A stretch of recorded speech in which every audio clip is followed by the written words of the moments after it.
గురుగారు, ఇందాక వీడియో చూశాను. అంటే బ్యాక్ పెయిన్ యోగా వల్ల తగ్గింది అని చెప్పారు కదా అతను. అలాగే అంటే నేను యోగా అయితే నేనెప్పుడు చేయలేదండి. నాకు దాని గురించి కూడా పెద్దగా తెలీదు. కాపోతే ఏంటంటే, నేను మీ దగ్గర ఈ సమస్య పరిష్కారం అని నేను చూసి, నేను మీ దగ్గర నుంచి నేను స్టార్ట్ అయ్యి, నేను ఇప్పటికి 3 మంత్స్ అవుతుంది. అయితే నేను మీ దగ్గర జాయిన్ అవ్వకముందు ఒక 1 మంత్ బ్యాక్ నాకు కూడా బాగా బ్యాక్ పెయిను. అంటే నాకు 3 ఆపరేషన్స్ అయినాయండి. నేను ఎక్కువసేపు గిన్నెలు తోముకోవటం గానీ, అట్లాంటి పనులు గానీ, మెట్లెక్కడం గానీ, అట్లా తెలియకుండా అసలు విపరీతమైన బ్యాక్ పెయిన్.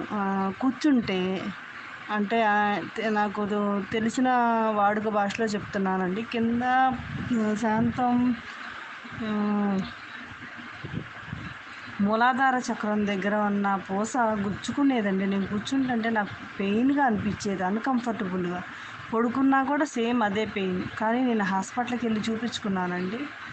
నాకు 3 ఎక్స్‌రేలు తీశారు. తీసి "నీకు అక్కడ ప్రాబ్లమ్ ఉంది. నువ్వు ఎక్కువసేపు కూర్చోకూడదు. పడుకొని ఉండాలి. ఇట్లా బెడ్ రెస్ట్ అది ఇది" అని చెప్పారండి. మెట్లెక్కడం గానీ, ఒంగోని చీపిరి పెట్టి ఊడవడం గానీ, అట్లా అసలు ఒంగునే పనులు ఏది చెయ్యొద్దన్నారు. దేవుడి దయ వల్ల నాకు ఫోన్‌లో మీ వీడియో కనిపించింది. నేను చూశాను. చూసి ఫాలో అవుతున్నాను. నేను అయితే మీకు అబద్ధం చెప్పినా మీకు తెలిసిపోతది ఎవరు ఏంటనేది. ఎందుకంటే భగవంతుడి సంకల్పం మీరు మాకు నేర్పే విద్యలోనే చాలా ఫలితం ఉంది. దాంట్లో చాలా పవర్ ఉంది ఒక మాట చెప్పాలంటే. నేను ఆ మెడిసిను నేను కొనుక్కోలేక అండి ఒక 1 మంత్‌కి నాకు మెడిసిన్ ఖర్చు మాత్రమే నాకు 3000 అయింది. అంతకన్నా నేను పెట్టలేకపోయాను నేనున్న సిట్యుయేషన్‌లో. ఆ ఒక్క నెల వాడి మానేసి మీరు చెప్పే దాంట్లో ఈ ధ్యానంలోనే ఉండి భగవంతుడే ఉన్నాడు. నా కోసమే ఈ వీడియో కనిపించింది అని అనుకోని నేను ఫాలో అయ్యానండి. నాకంటూ ఏ గురువు లేరని చెప్పేసి. కాపోతే నాకు మీ దగ్గరకొచ్చిన తర్వాత మీరు రోజు ఆ లైవ్ చేసినప్పుడల్లా వచ్చి నేనేమి ఇరగబడి చేశానని అబద్ధం చెప్పనండి. అది మీరు ఆ గంట సేపు కూర్చొని చేసేటప్పుడు అలా కూర్చొని నాకు దేవుడి దయ వల్ల అండి నేను పైకి కిందకి 20 సార్లు ఎక్కి దిగుతున్నానండి. నేను నడుస్తున్నాను. నాకు దేనికి పని మనుషులు లేరండి. అన్నీ నేను కష్టపడి చేసుకోవాల్సిందే. మేము మిడిల్ క్లాస్ వాళ్ళం.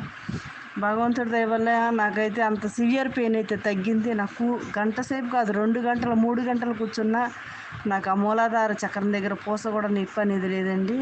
ఎందుకంటే 2 అవర్స్, 3 అవర్స్ అట్లా ధ్యానంలో స్టార్టింగ్ నుంచి కూర్చొని ఉన్నాను.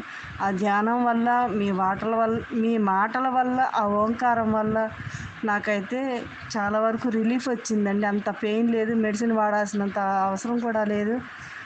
అంటే బ్యాక్ పెయిన్ అసలు రాదా అంటే ఏదో కొంచెం ఊరికే అట్లా వచ్చి వెళ్తది. అంతకుముందు ఉన్నంత సివియర్ అయితే లేదండి. నేనైతే నేను ఏ యోగా చేయలేదు కానీ మీరు నేర్పే ఈ ధ్యానం వల్ల, ఈ సాధన వల్ల కూడా పెయిన్స్ తగ్గుతాయనేది నాకు గట్టి నమ్మకం. అంటే నాకు జరిగింది కాబట్టి చెప్తున్నానండి. గురువుగారు అంటే మీరు అనుకోవచ్చు అంటే మీరు ఇంకా చేయొచ్చు కదా అని. ఎందుకంటే నాకు కొంచెం ఇంటి పని జరుగుతుంది. కొంచెం అంటే మేము పైకి వే మా మేము కింద స్టేర్ నుంచి పైకి వెళ్తున్నాము షిఫ్ట్ అవ్వడం. కొంత పనులు మేమే అన్నీ సామాన్లు తీసుకెళ్ళడం అట్లా కొంచెం బిజీగా ఉండడం. కొంచెం చిన్న చిన్న పనులు ఉన్నాయి ఇంటికి. అవి చేయించుకోవడం వల్ల నాకు సాధనకి టైం కుదరదు గురువుగారు. అందువల్ల నేను మీ క్లాస్ ఎప్పుడు అటెండ్ అయితే ఎప్పుడు మీ సమక్షంలోనే నా ఎదురుగా ఉన్నారని నేను అనుకొని నేను చేస్తున్నానండి. భగవంతుడి దయ వల్ల నాకు సమయం కుదిరితే బా నేను అంటే ఇంకా పాత వీడియోలు కూడా చూసి ఇంకా సాధన చేయాలని నేను అనుకుంటున్నానండి. గారు మీకు అసలు విషయం చెప్పడం మర్చిపోయాను. సారీ అండి. నాకు హార్ట్‌లో ప్రాబ్లమ్ అంటే నాకు బ్రీతింగ్ తీసుకునేటప్పుడు కూడా అన్‌కంఫర్టబుల్.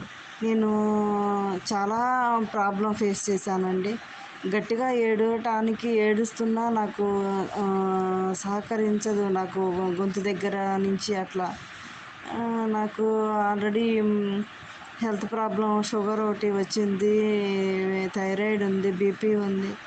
ఈ మధ్య మళ్ళీ హార్ట్‌లో పెయిన్ ఏంటా అనేసి చాలా బాధేసింది. కానీ మీకు ఆ రోజు నేను చెప్పాను, ఆ ప్రాబ్లమ్ నాకు ఇట్లా హార్ట్‌లో పెయిన్ వస్తుంది. నాకు భయంగా ఉంది గురువుగారు ఇట్లా అని. సాధన నేను వింటున్నాను, చెయ్యట్లేదని కూడా చెప్పాను. కానీ మీరు అన్నారు చేస్తే మంచిది ఇంకా అన్నారు. నిజంగానేనండి. నేనైతే ప్రత్యేకంగా ఏమి చేయలేదని నేను ఒప్పుకుంటానండి. మీ మీ సమక్షంలో మీరు లైవ్ ఎప్పుడు స్టార్ట్ అయితే అప్పుడు మీరేది చెప్తే అదే ఫాలో అయ్యి, అదే విని, అదే చేశాను. దేవుడి దయ వల్ల నా ప్రాబ్లమ్‌ని మీకు చెప్పుకున్నానండి. నాకు అట్లా గుండె దగ్గర అట్లా ఊపిరి పీల్చేటప్పుడు పట్టేయటం గానీ, అట్లా కూడా ఏం అనిపించలేదండి.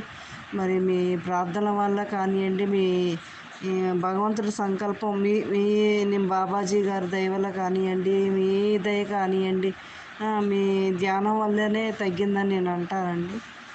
నాకైతే ఆ రోజు నుంచి నాకు బ్రీతింగ్ పీల్చుకున్నా కానీ, ఆ శ్వాస అది పడుకున్నప్పుడు ఇబ్బంది కానీ, అన్‌కంఫర్టబుల్‌గా అనిపించట్లే. అంతకుముందు అనిపించిందండి.